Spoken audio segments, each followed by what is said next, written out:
Glass here and welcome back to my channel. So it is Friday night and I am super excited because it is Jungle Cruise Day.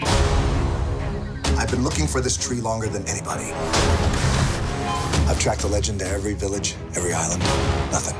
You're searching for something that can't be found. I've been waiting for this film to come out since they announced it. I cannot wait to go see it. We're booked to go at 6:40 at our local Cineworld. Before we go though, Ben has never ridden Jungle Cruise. I know, like, who did I marry?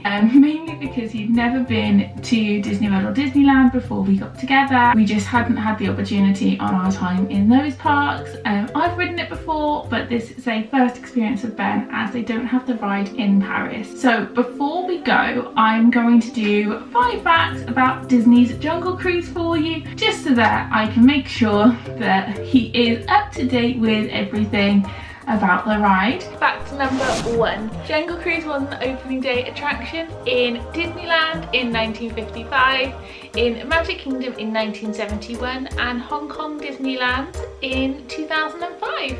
Fact 2. Jungle Cruise was the initial inspiration for Animal Kingdom Park. Walt Disney initially wanted to have real life animals in the attraction, but then realised some of the animals weren't that animated during the day, especially when the weather was hot, so instead set out to make animatronic versions instead so that it was more exciting for guests. Fact 3. Jungle Cruise gets renamed the Jingle Cruise every Christmas and has a Christmas overlay.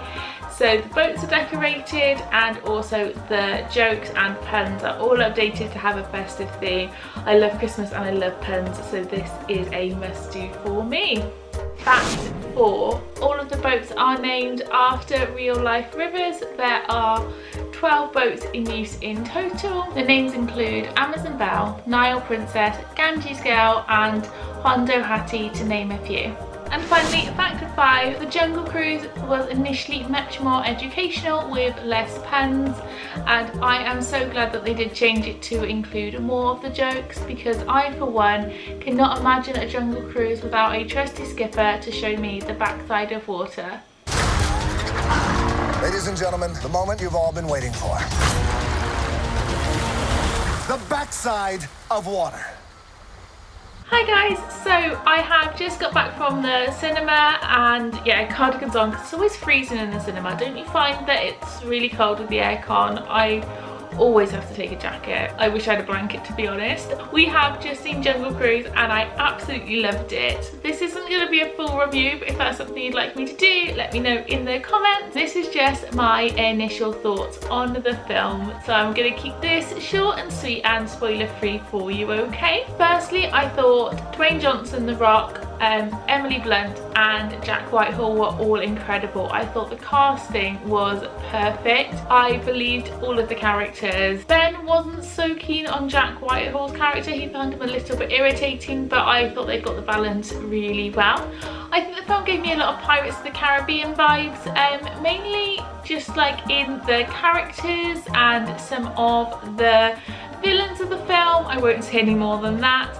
It definitely reminded me of Pirates of the Caribbean, and not just because it is a ride that's been turned into a movie. I really felt like it kept the vibe and the atmosphere of the film. Just the opening segment before the Jungle Cruise title came up, it just gave me all of the feels and made me feel like I was back at Disney World. So absolutely loved it. It's filled with all the jokes and the puns, and yeah, absolutely loved the feel of the film overall, and it just made me feel warm and fuzzy inside. The only negative gripe I've got, which was mainly what Ben noticed, and Ben wasn't a huge fan of the CGI and effects. He said that it took him out of the film a little bit. I didn't notice it, I have to say. I just got lost in the film and didn't notice the CGI as much.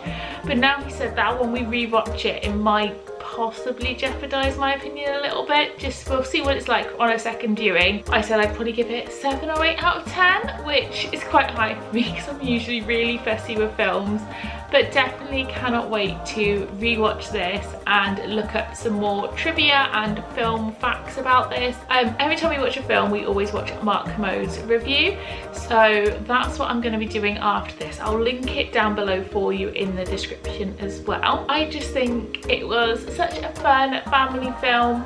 I love the jokes. Don't watch it if you don't like snakes. There's a lot of snakes. That's a disclaimer. It's not a spoiler. It's more of a disclaimer for people.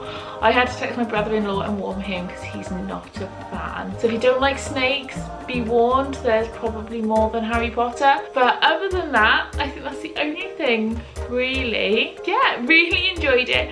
We have Cineworld Unlimited cards, so for us, going to the cinema is a must-do. I do have Disney Plus, but I don't do Premier Access just because we can go to the cinema and we've paid for the year, so that's always a super fun afternoon out for us. So I probably will go rewatch this in the cinema with a friend just so that they can watch it, because I know a few of my friends love Disney and their husbands won't go with them. So I'm going to leave this vlog here for now. It's about 10:15. So if you have liked this video, please give it a big thumbs up, hit that subscribe button, and as I said, if you'd like me to do a full review of the film, let me know in the comments and I'll see if I can get that up for you for next week. But have a lovely weekend and I'll speak to you soon. Bye guys! Good night.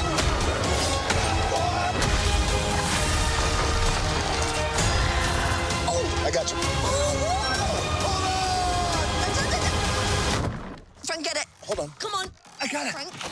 I don't got it. No. For goodness sake, just leave me alone. That was a disaster. Didn't go the way I planned.